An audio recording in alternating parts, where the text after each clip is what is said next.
you a couple minutes to pop in here.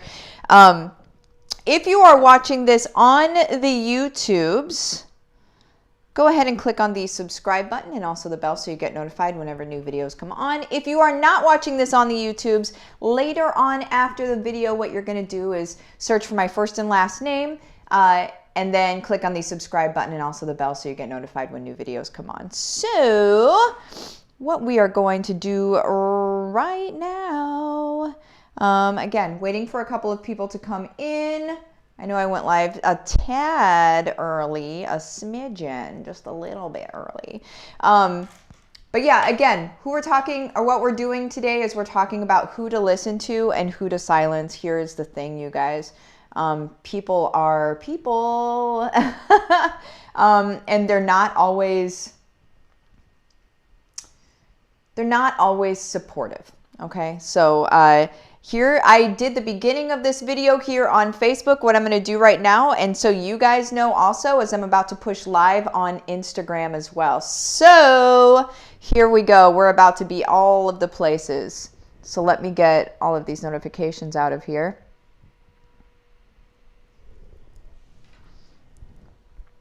All right, here we go. We are talking about, again, who to listen to and who to silence, you guys. All right, so the people, you guys may have heard me talk about this before, the 2 to 3%, the 5%, and the 92%, okay? If you haven't heard me talk about it, let me just say it for you real quick. We'll just break it down real quick, all right? 2 to 3% of your audience, you guys, are what people would call your low-hanging fruit. Those are the people that they love you, they support you, they want to do whatever you are doing, and it's just there's no work involved at all. That's your low-hanging fruit. 2 to 3%, okay? Now, the other side of that, you guys, is 5%. 5% just wish that you would shut up, quite frankly, right? They just wish that you would stop talking about whatever you're talking about, that you would stop being so happy. You know the 5%. We all know who the 5% are, right? The thing to understand and to always remember is that the 5%, you guys, 5% is a scalable number. And the 5% never, ever go away. They just get bigger. Because 5% of 50 and 5% of 500 are different numbers, yeah? So as your audience scales, like my 5% is about 25,000 people, okay? So about 25,000 people in my audience are like, man, I wish you would just shut up, right? But here's the deal. The 5% are the people that we cannot let bug us, okay? Because of the 92%. So you have the 2 to 3%, that are your low-hanging fruit. Love you, love you, love you. They'll buy dirty socks from you, right? Like they just love you. 5% just wish you would shut up. 92%, which is the difference there, okay, roughly. 92%, you guys, are the people that just need to hear more. They just need you to continue to show up. They just need for you to not get paralyzed by your 5%, okay? Because especially for us as women, you guys, whenever the 5% get loud, because the 5% are typically loud, right? People that hate what we're doing, typically loud, all right? Whenever the 5% get loud, you guys, what happens to women that just love and care and want what's best for people?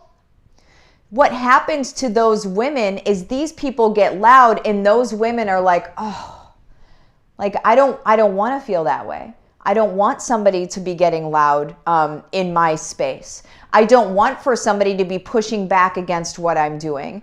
If they're pushing back against what I'm doing, maybe I shouldn't be doing this. You guys, we have to understand the 5% for who they are.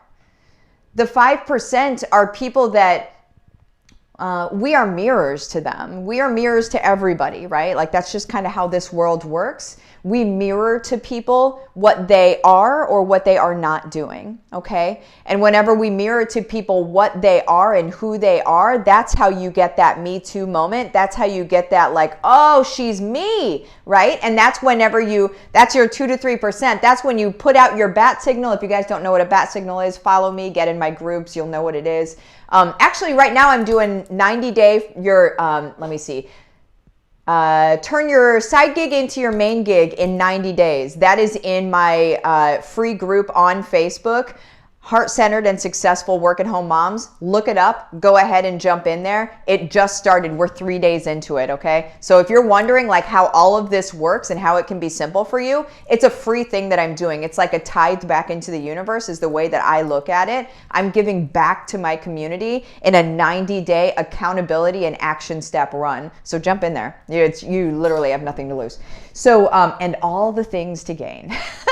So you guys, we have to be able to show up for these 92%. So I'm going back to the mirror comment that I was talking about earlier, okay? So the 92% are able to see, like we put up our bat signal, we say who we are. We either mirror to them exactly who they are and they say, oh, you are me. That means that you can help me because you have gotten to this point, so you can show me how to get to this point, okay? Or to the 5%, what they see from that mirror is not who they are, but rather they see who they aren't.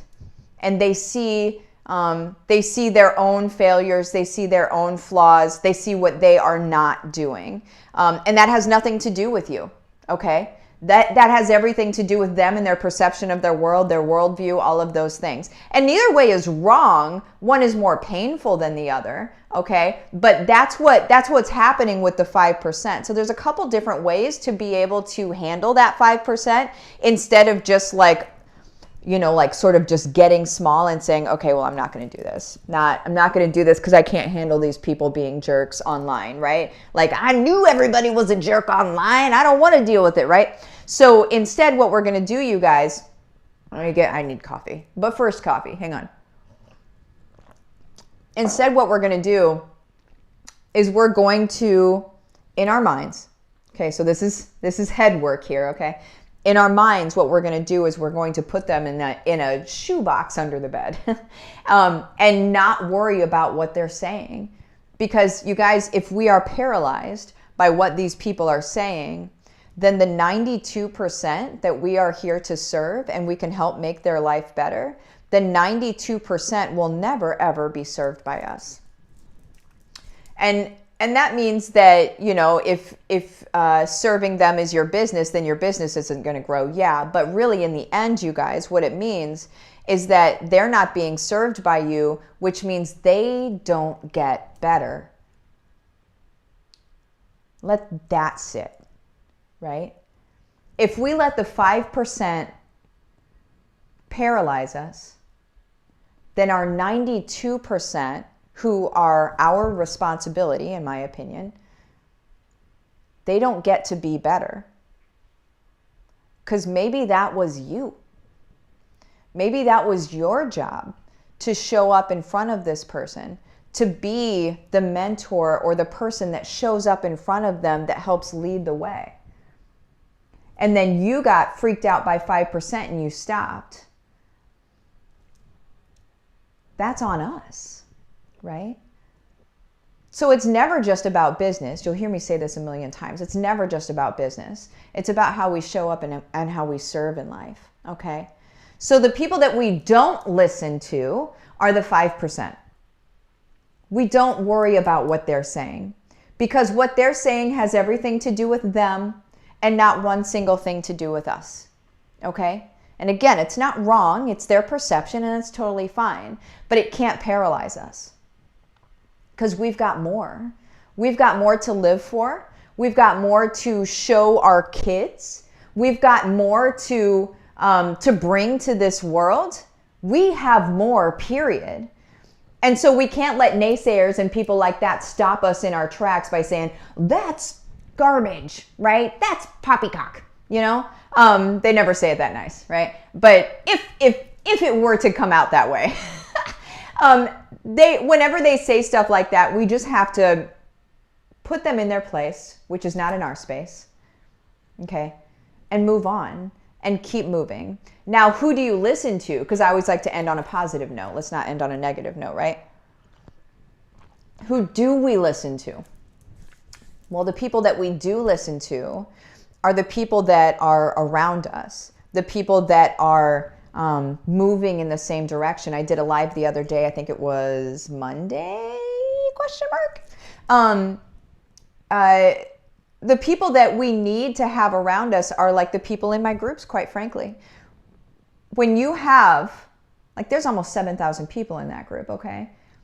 When you have 7,000 people all moving in the same direction of growth, when you have 7,000 people all moving in a direction of, I want to serve, I'm going to show up for my community, I'm going to make this world a better place, I'm going to build income streams to support my family, I see better on the horizon, right? When you have 7,000 people moving in that direction, you cannot stand still in that space. That's the people that you need around you. That's the people that you need to listen to.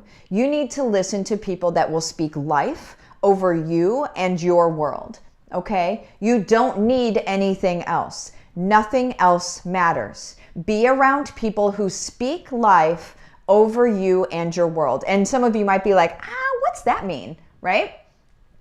Speaking life over you and your world, you guys, is people saying, I see this for you.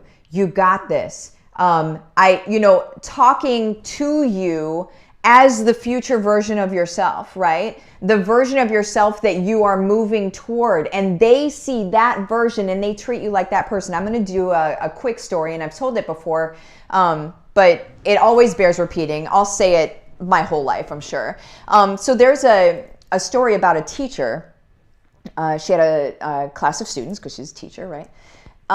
And they were scoring really badly on their test scores. Okay. And the principal came to her and he was like, we got to do something because this is bad. This is really bad.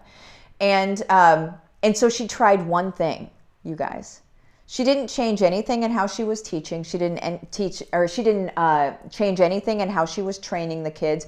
Nothing at all changed except for this one thing. Okay.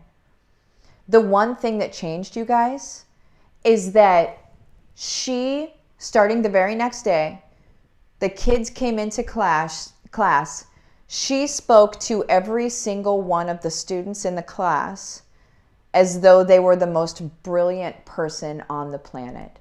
She was letting them know how smart they were. She was letting them know how capable they were, how easy this was for them. She was speaking life. That's speaking life over somebody, okay? And as you start to do this in your own life and your own daily life, you will see things change. Like day one, you will see things start to shift and change and people's behaviors towards you start to change. It's amazing. But she was speaking life over these students. Now, after I believe it was a month, it was some time, I can't remember the time, she had done that, and then they went to take another test. With just that one thing that changed, these kids, their test scores went up. You guys, what does that mean? That means that whenever we set expectations of people, when we set high expectations of people, they will rise to those expectations. Isn't that beautiful? Here's where I almost cry. The opposite is also true. When there are low expectations placed on people, when they are expected to do wrong, when they're expected to be bad people, when they are expected to be stupid, when they're expected to be anything less than, those humans also lower to that expectation. We have to understand this as people and how we work with the world around us. We have to understand this as people. This small concept can change the entire world, you guys, and how we engage with the world. But also for you in specific, you need to know that the people around you, that's why it matters. Because if the people around you are setting high expectations and you're amazing and you're going to be going here and da-da-da-da-da, like the people in HBR. You guys, the minute you join HBR, you have joined like a society of people doing better and expecting better of each other. If you're in HBR, give me a heck yeah right now. Because you already know the business. But, and HBR is Home-Based Revolution. You can look it up. Or just message me, whatever. So that is the high expectations. But also, you guys, we have to be careful with the low expectations. We can't be spending our time and listening to people that have low expectations of us or are fear-based as it pertains to us, or are telling us we can't do things, or are jealous, or of any of that. We cannot have that in our space, you guys. And the reason why is because you will then lower to that. You have to be around people that do this to you, all right? So the people you listen to, the people that do this to you, okay? The people you don't listen to are the lower vibe, the people that are negative, right? So that's, hopefully I made that abundantly clear. Hopefully that makes a ton of sense, you guys. Okay. That is, I'm going to go ahead and get out of the Instagram one. I'm going to stay in Facebook here for any comments that people have. I love you guys on Instagram. I'm going to go ahead and pop out. Bye-bye. I'm done with that one. Okay. Let me just do this. I'll do that later. Okay. Oh, you guys. This is life, y'all. This is life. Let's just be the best people that we can for the people around us. And let's choose to be around people that are going to make us better. Because the rest of our world depends on it. The rest of our world depends on us being better. Okay? What questions do you guys have? Also, oh my gosh, I had that YouTube thing on the whole darn time. Well, that's what happens when I do new things. If you're not in HBR yet, Facebook business page, message me the words case study. Okay, we'll have a quick chat, see if it's for you. I'll give you the details of the program. You can ask whatever questions you want to ask. If you want to join, that's cool. If not, no big deal. Just understand that it's rocking people's worlds. Okay. Let's see. Martina, yes, I will not allow my 5% to bring me down. I thank them for their opinion and say bye. HBR has allowed me to hyper-focus on what is important, serving my people who need me. Yes. Let's see. Amanda, HBR has changed my world. Oh my gosh. I love this, you guys. Oh, all the heck yes. Amanda, yes, I lived in fear far too long. It may exist from time to time. That's where AFT comes in. Great tool. Heck yes. AFT's fabulous. Fabulous. Megan, the culture of HBR is everything. That is a big deal. I could have just created a program like a lot of people do. And then you go through the modules and figure it out. I could have done that. A lot of people, plenty of people do that. Lots of people do that. Lots of people charge lots of money for programs and still do just that. They still don't have the support. They don't have the community. They don't manage the culture. They don't do any of that stuff. Not only do I teach you all of the things, but there's also the culture. There's also the community. There's also the feedback. There's also the continued coaching. You guys, if ever you have felt the nudge to do this thing, if ever you have felt that you are made for more, It's time. You are made for more. It's time to actually do it, okay? The world is screaming for us to figure this out, okay? There's a bug over here, and I need to get out, so I don't do bugs, y'all. Anyway, you guys have the best day. I will see you.